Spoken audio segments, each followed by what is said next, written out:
Hey mathematicians! So I want to start off by just making sure you remember what our starting point should be when you are graphing a quadratic equation. Oh, snap. I need to make sure to tell you too, you should probably have an extra piece of scratch paper to do some of the stuff you're doing right now, because I know I've got kind of like an unlimited amount of whiteboard space over here on my screen, but you do not.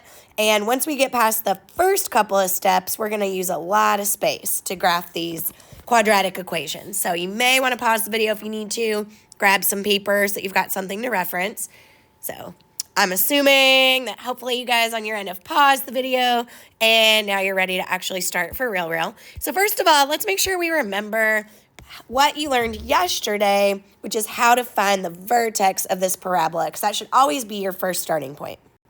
So remember, the first thing you need to do is find the vertex's x-coordinate, and we do that with the formula opposite b over 2a. So what, friends, is b? You remember that from yesterday, right? That is 8. So if I substitute that into the equation, I've got negative 8 because I substituted in the positive 8. And then it's going, instead of 2 times a, I'm going to do 2 times the number that is in front of this x value. I don't see a number there, but you guys know what that number is, right? What number is there in front of that x? That's right, friends. It is a 1. So this will be 2 times 1. So I'll do negative 8 divided by positive 2, which means the x-coordinate for my vertex should be a negative 4. So then we can't have a vertex without an x and a y-coordinate. So remember what we need to do to find the y-coordinate is you just take the original equation, and since I know that the x-coordinate is equal to negative 4, I am going to substitute negative 4 in for each x value in that quadratic equation. And so then negative 4 times negative 4 is going to give me 16. 8 times negative 4 gives me minus 32. And then I'll bring down that plus 12. So 16 minus 32 gives me negative 16. And then negative 16 plus 12 gives me a negative 4. So my vertex, the x-coordinate is negative 4, and the y-coordinate is also negative 4. So our first coordinate is going to go right there at negative 4 and negative 4. So hopefully we're all good there as far as what we remember for finding the vertex.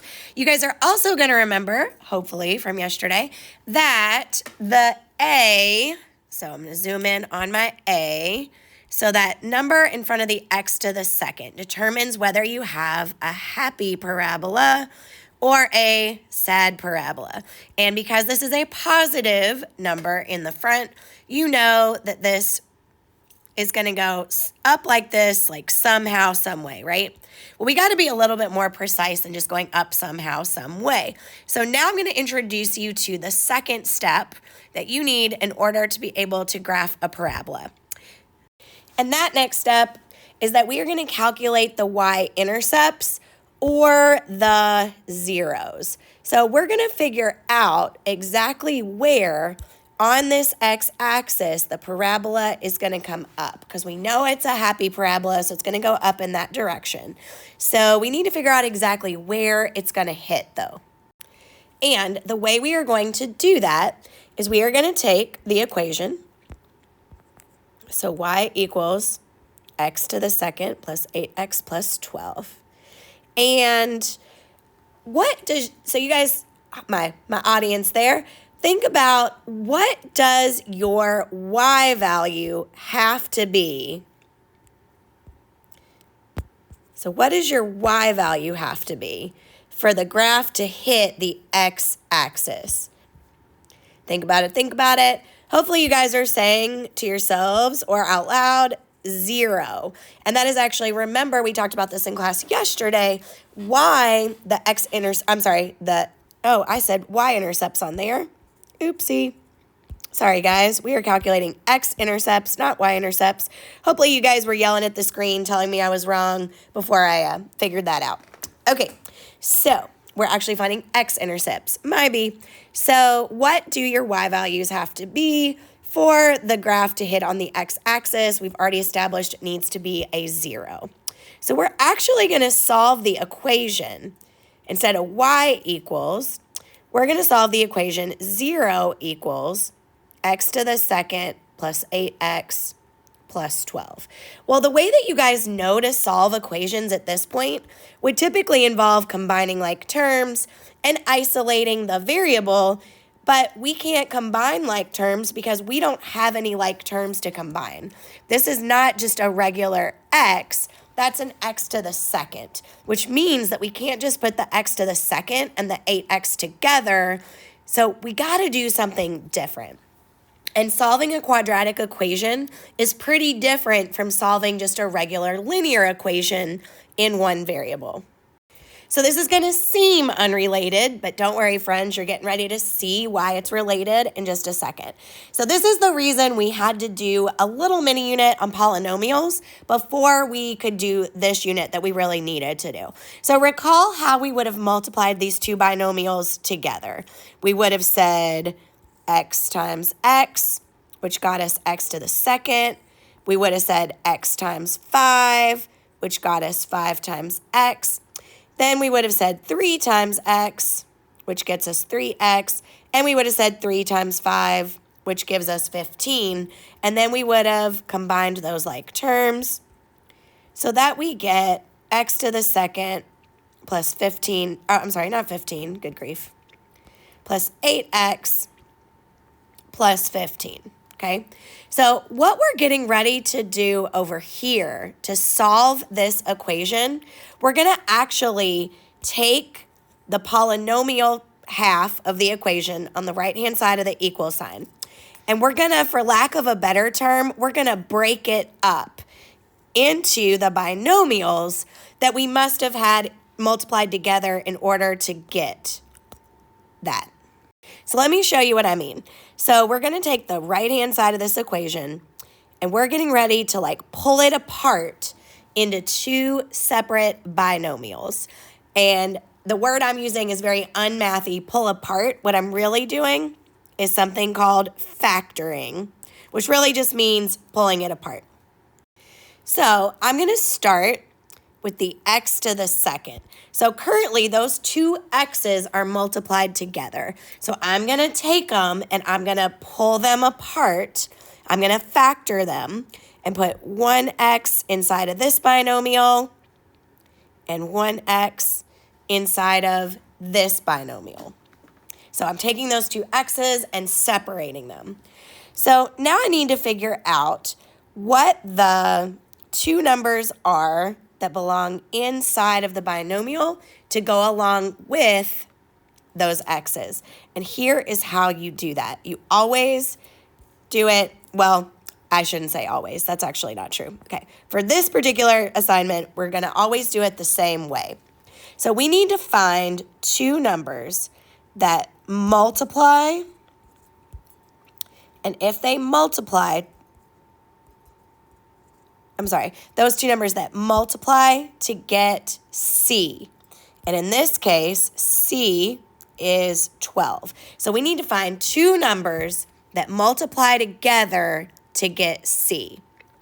And those same two numbers, whatever those two numbers are, also need to add up to the B. So what's the B in our equation? Well, the B in our equation is 8. So you need to find two numbers that multiply to get 12 and add to get 8. So as you can see here, I have made a list of all of the factor pairs that go into 12. And, I got them all. And then let's go through and see which one of those factor pairs adds up to 8. Well, 2 plus 6 equals 8. So those, friends, are going to be the numbers that go inside of the binomials. It's going to be x plus 2 and x plus 6. So I'm just going to prove to you, you do not need to write what I'm writing right now. I just want to prove to you that that is, in fact, the two binomials that you do get if you separate this expression. So I'm going to go back and remultiply it just to prove it. So x times x is x squared. X times 6 is 6x. 2 times x is 2x. And 2 times 6 is 12. So if I combine those like terms, you see I do end up with x squared plus 8x plus 12, which was the equation that we're trying to solve by factoring. So we're finally almost done. So remember, what we're really trying to do here is solve this equation. So we are trying to figure out what values for x would make this side of the equation equal to 0. Well, remember how multiplication works. Anything times 0 is 0, right? So either this little binomial could be equal to 0, because if I multiply 0 by that binomial, the answer will get me 0. Or this binomial could be equal to 0, and 0 times this binomial could be equal to 0. So what we need to figure out is what values of x would make each binomial equal to 0. Well, what plus 2 equals 0? That's going to be negative 2. What plus 6 equals 0? Well, that is going to be negative 6. So, friends, those are where this parabola is going to come up and hit the x-axis. You're going to have one spot right here at negative 6. I just realized this color ink is probably not the best. Okay, right here at negative 6 and right here at negative 2. And so that parabola is going to kind of come up like this. And it's going to look a little something like that. Hopefully yours looks a little bit prettier than mine. I really suck at drawing curvy lines. So you can see why I said you're probably going to need some extra paper, because this was a whole lot of work right here just to do this one problem. Totally get it, guys. I understand. And I know I mentioned in class yesterday that you really need 5 coordinates in order to be able to graph a parabola. Like, the industry standard is that you need 5 coordinates. I've obviously only given you 3. And my goal is to be back pretty soon. Like, hopefully you're not going to have too much class by the time I'm able to get back from the ring ceremony. So what I'd actually like for you to do is don't connect these coordinates yet, because my goal is when I come back today, I should have said that before I drew it. If you already drew it right there, don't worry about going back and erasing it. It's not that serious. But don't connect your coordinates yet, because I do, when I come back in just a little bit, I do want to try to show you where you're going to get those last 2 from, because that part's a little bit easier. But let's go ahead and break down number 2 together as a group. This is what our number 1 should look like. So number 2, so I'm going to kind of break it down step by step, give you guys a minute to start with the first step of finding the vertex.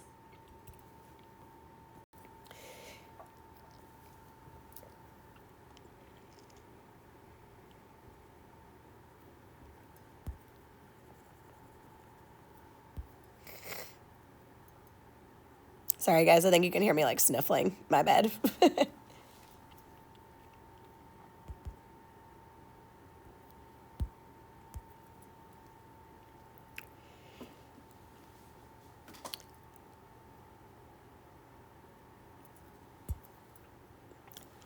Okay, once you think you found the vertex, check with a neighbor, see if they agree with you. I'm going to give you the answer in just a minute.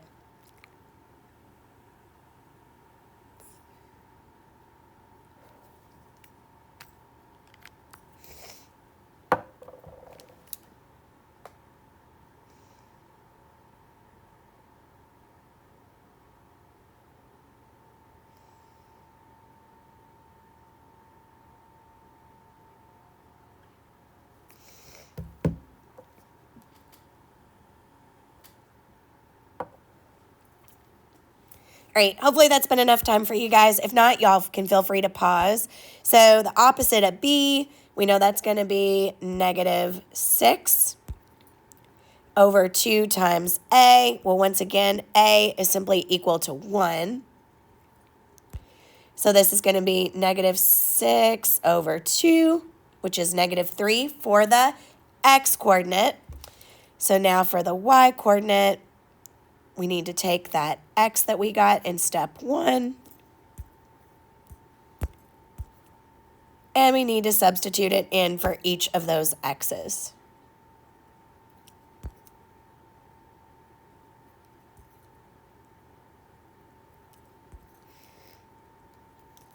So 9 minus 18 plus 8, if I've got that done right. So I believe this should be -1, but you guys really need to check me today because, man, I'm not doing my best, but I think that's right. So your vertex is going to be, again, if my calculations are correct, -3, -1. So right here. So now for the second part, you guys know it's going to go up somewhere, but you don't know exactly where, do you? So I'm going to have to solve y equals x to the second plus 6x plus 8. And I'm going to have to solve it for 0 instead of y equals. I'm going to solve it for 0 equals. So we're going to take this right-hand side of the equation, and we are going to factor. So I'm going to pause for just a second and give you a minute to try factoring this side. See if you got how to do it, although it's totally okay if not yet.